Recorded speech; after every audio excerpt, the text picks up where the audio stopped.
വരുന്ന നിയമസഭാ തെരഞ്ഞെടുപ്പ് കേരളത്തെ സംബന്ധിച്ച് ഏറെ നിർണായകമാണെന്ന് ഞാൻ പ്രത്യേകം പറയേണ്ട കാര്യമില്ലല്ലോ. മുന്നണികളുടെ പ്രതീക്ഷകളെ വാനോളം വളർത്തുകയും പാതാളത്തോളം താഴ്ത്തുകയും ചെയ്ത ലോക്സഭാ തെരഞ്ഞെടുപ്പ് ഫലത്തിന് പിന്നാലെ നടക്കുന്ന സംസ്ഥാന തെരഞ്ഞെടുപ്പ്. ലോക്സഭാ തെരഞ്ഞെടുപ്പ് ഫലം ഒന്നുകൂടി ആവർത്തിച്ചാൽ കേരളം ഭരിക്കുന്ന ഇടതുപക്ഷം ഭരണത്തിൽ ഇല്ലാതാകുന്ന അവസ്ഥ. ലോക്സഭാ തെരഞ്ഞെടുപ്പിന്റെ ഫലം എടുത്ത് പരിശോധിക്കുമ്പോൾ ഐക്യജനാധിപത്യ മുന്നണിക്ക് വളരെയേറെ പ്രതീക്ഷയുള്ള സാഹചര്യം. അതേസമയം ചരിത്രത്തിലാദ്യമായി ഒരു ലോക്സഭാ തെരഞ്ഞെടുപ്പിൽ അക്കൗണ്ട് തുറന്ന ബി.ജെ.പി. പല മണ്ഡലങ്ങളിലും തങ്ങളുടെ വോട്ട് വിഹിതം വർദ്ധിപ്പിച്ച നിലയിലും യു.ഡി.എഫിൻ്റെയും ബി.ജെ.പിയുടെയും പ്രതീക്ഷകളെ വാനോളം ഉയർത്തുകയും എൽ.ഡി.എഫിൻ്റെ പ്രതീക്ഷകളെ പാതാളത്തോളം താഴ്ത്തുകയും ചെയ്ത ഒരു തെരഞ്ഞെടുപ്പ് തന്നെയാണ് ഇപ്പോൾ കഴിഞ്ഞത്. എന്നാൽ ലോക്സഭാ തെരഞ്ഞെടുപ്പ് ഫലം അതേപോലെ ആവർത്തിക്കുമോ? അങ്ങനെയല്ല എന്ന് കഴിഞ്ഞ തിരഞ്ഞെടുപ്പുകൾ നമുക്ക് കാണിച്ചു തന്നതാണ്.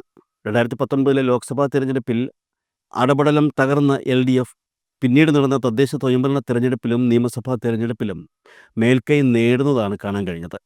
അതുകൊണ്ട് തന്നെ ഒരിക്കലും ലോക്സഭാ തെരഞ്ഞെടുപ്പ് ഫലം വച്ച് അതിന് പിന്നാലെ നടക്കുന്ന തദ്ദേശ സ്വയംഭരണ തെരഞ്ഞെടുപ്പും നിയമസഭാ തെരഞ്ഞെടുപ്പും വിലയിരുത്താൻ കഴിയില്ല എന്നുള്ളത് വ്യക്തമാണ്.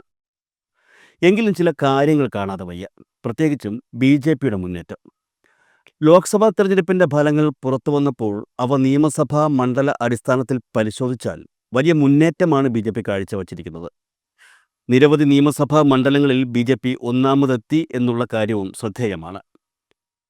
140 നിയമസഭാ മണ്ഡലങ്ങളിൽ 11 ഈ ലോക്സഭാ തെരഞ്ഞെടുപ്പിൽ ബി.ജെ.പി ഒന്നാമതെത്തിയത്. മാത്രമല്ല 9 മണ്ഡലങ്ങളിൽ ബി.ജെ.പി 2ാം സ്ഥാനത്തെത്തുകയും ചെയ്തു.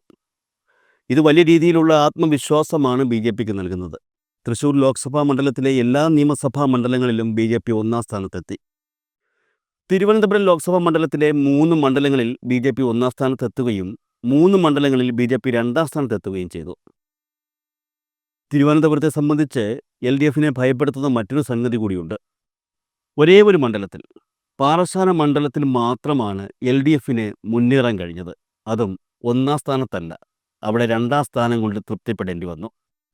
ഇത്തരത്തിൽ ലോക്സഭാ തെരഞ്ഞെടുപ്പിൻ്റെ മുഴുവൻ കണക്കുകളും എടുത്ത് പരിശോധിച്ചാൽ എൽ.ഡി.എഫിന് നിരാശപ്പെടുവാൻ മാത്രമേ കഴിയുകയുള്ളൂ. എന്നാൽ ബി.ജെ.പിക്ക് യു.ഡി.എഫിനേക്കാൾ കൂടുതൽ സന്തോഷിക്കുകയും ചെയ്യാം. ഇപ്പോഴിതാ പുതിയൊരു വാർത്ത കൂടി എത്തുകയാണ്. ബി.ജെ.പി മുന്നണിയിലേക്ക് പുതിയൊരു രാഷ്ട്രീയ പാർട്ടി കൂടി എത്തുന്നു.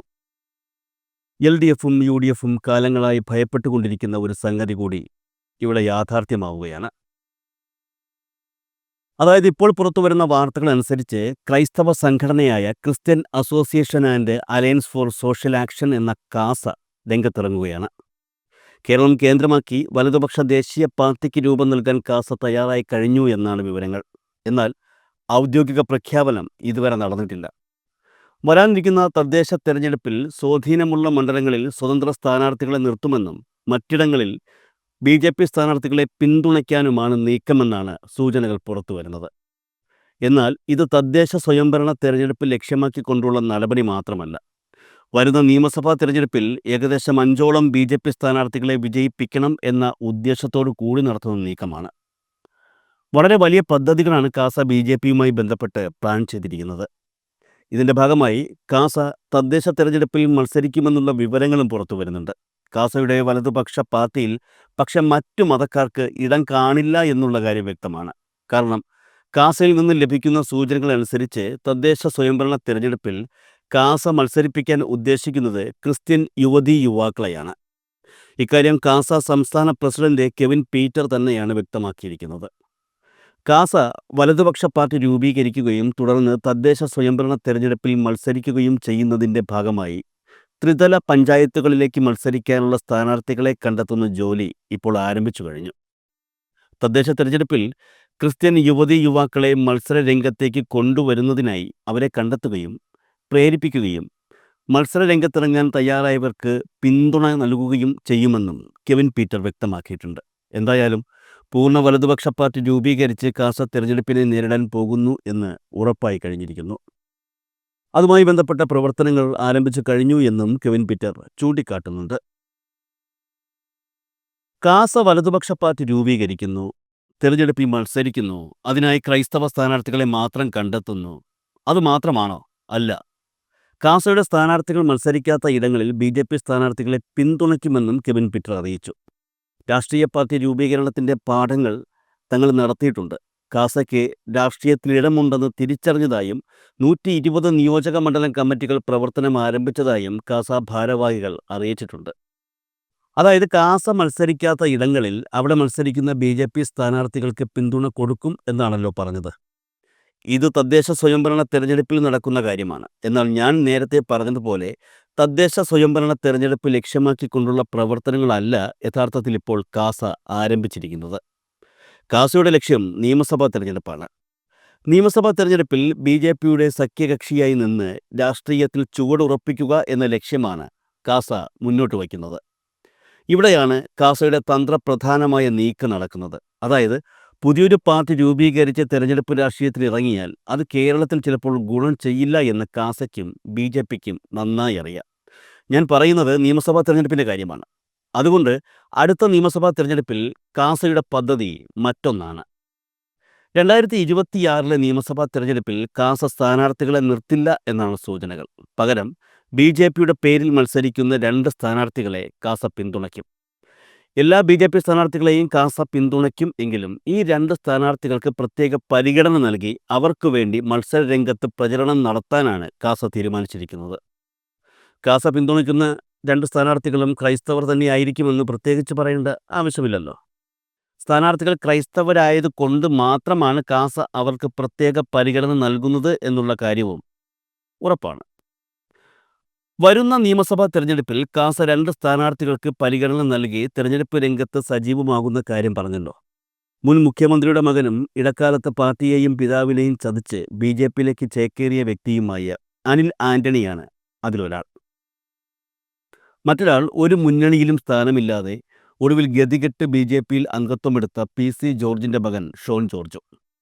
ഈ 2 പേരും അടുത്ത നിയമസഭാ തെരഞ്ഞെടുപ്പിൽ BJP സ്ഥാനാർത്ഥികളായി മത്സരിക്കുമെന്നുള്ള കാര്യം ഉറപ്പായി കഴിഞ്ഞു.